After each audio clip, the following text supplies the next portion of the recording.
నమస్తే, welcome to dot news. నేను అనుష.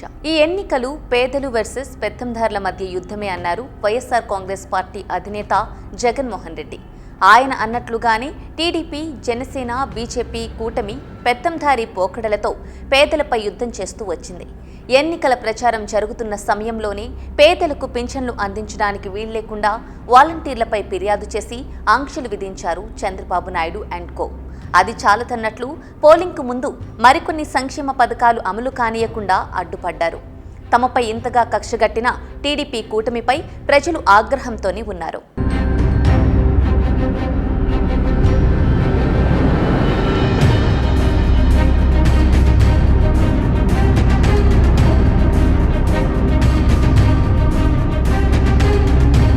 ఏ ఎన్నిక అయినా సరే రాజకీయ పార్టీలు ఏం చేస్తాయి? తమని గెలిపిస్తే పలానా పనులు చేస్తామని భరోసా ఇస్తాయి. అది చేస్తాం, ఇది చేస్తామని హామీలు ఇస్తాయి. కానీ ఈ ఎన్నికల్లో కూటమి పార్టీలు మాత్రం తమని గెలిపిస్తే ఏం చేస్తామో చెప్పకుండా పాలకపక్షంపై విద్వేషం వెళ్లగ్రక్కడానికే పరిమితమయ్యారు.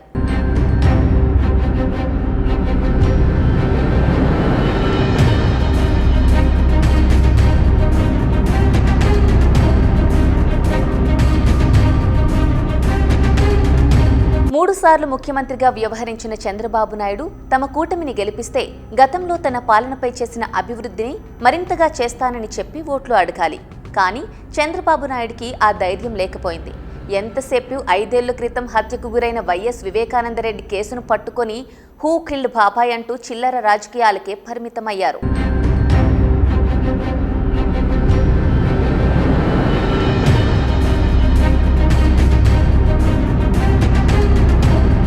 అది వర్కౌట్ కావడం లేదని, ప్రతి ఒక్కరికి వారి భూములపై వారికి ఉన్న హక్కులకు పూర్తి రక్షణ ఇచ్చే ఉద్దేశ్యంతో రూపొందించిన ల్యాండ్ టైటిలింగ్ యాక్ట్పై విషం చిమ్మారు చంద్రబాబు. ఆ చట్టంతో అందరు భూములను ప్రభుత్వం లాగేసుకుంటుందంటూ పిచ్చి వ్యాఖ్యలు చేశారు చంద్రబాబు.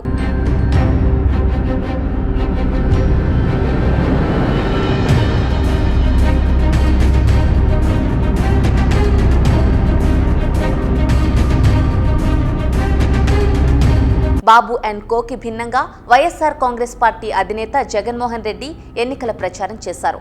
తనని గెలిపిస్తే 5 ఏళ్లుగా అమలు చేస్తున్న పథకాలన్నింటినీ యథాతథంగా కొనసాగిస్తానని భరోసా ఇచ్చారు. కొన్ని పథకాల్లో లబ్ధి మొత్తాన్ని పెంచుతానని హామీ ఇచ్చారు.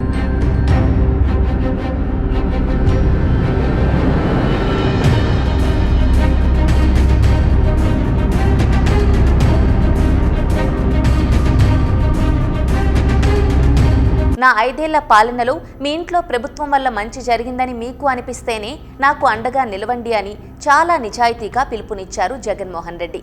తన పాలనలో మంచి జరగని వారు తనకు ఓటు వేయొద్దని చెప్పగలిగిన సాహసం ఆయనది.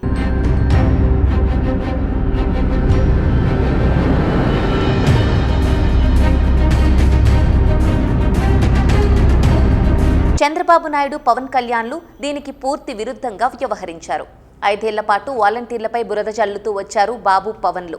తాము అధికారంలోకి వస్తే వాలంటీర్ వ్యవస్థను తీసేస్తామని కూడా చాలాసార్లు అన్నారు. అయితే ప్రజల్లో వాలంటీర్ల పట్ల సానుకూలత ఉందని గమనించడంతోనే యూ టర్న్ తీసుకున్నారు. తాము వాలంటీర్లకు వ్యతిరేకం కాదన్నారు. అలా అంటూనే చంద్రబాబు ఎన్నికల నగారా మోగిన తర్వాత వాలంటీర్లు ఇంటింటికి తిరిగి పింఛన్లు ఇవ్వకుండా అడ్డుకోవాలని ఈసీకి ఫిర్యాదు చేయించారు. మాజీ సీఈసీ నిమ్మగడ్డ రమేష్ ద్వారా న్యాయస్థానంలోనూ కేసు వేయించారు. చివరకు వీరి ఫిర్యాదుతోనే ఈసీ వాలంటీర్లపై ఆంక్షలు విధించింది.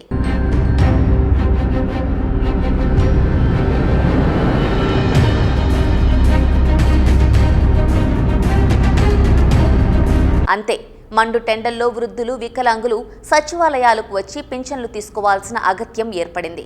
తమని వీధికి లాగిన బాబు, పవన్లను వృద్ధులు తిట్టిపోశారు.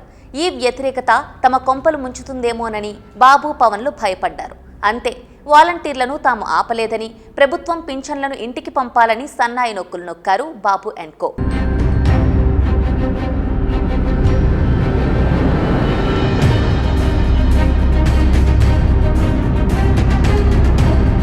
ఒక పక్క వాలంటీర్ల అంశం తమని చావు దెబ్బ కొడుతుందేమోనని డ్రామాలు చేస్తూనే, మరోవైపు పోలింగ్కు ముందు విద్యార్థులకు ఇవ్వాల్సిన ఫీజు రీఎంబర్స్మెంట్, ఈబీసీ నేస్తం, చేయూత, కాపు నేస్తం వంటి పథకాల లబ్ధిదారులకు చెల్లింపులు చేయనీయకుండా టీడీపీ అడ్డుకుంది.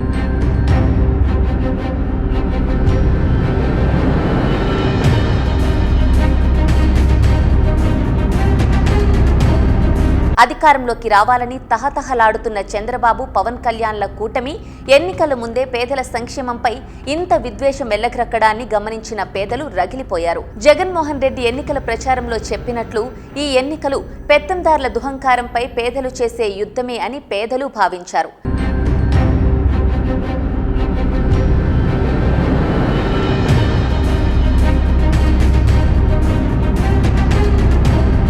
పోలింగ్ రోజున పేదలు పెద్ద ఎత్తున పోలింగ్ బూతులకు పోటెత్తడానికి ఇదే కారణమని విశ్లేషకులు అంచనా వేస్తున్నారు. తమ నోటికాడి కూడును అడ్డుకున్న కూటమికి గుణపాఠం చెప్పాలని పేదలు డిసైడ్ అయ్యారని, దాన్ని ఈవీఎంలలో నిక్షిప్తం చేశారని రాజకీయ పండితులు అంటున్నారు. వారి మనసుల్లో ఉన్న కసి ఏపాటిదో జూన్ 4న తెలుస్తుందని వారంటున్నారు.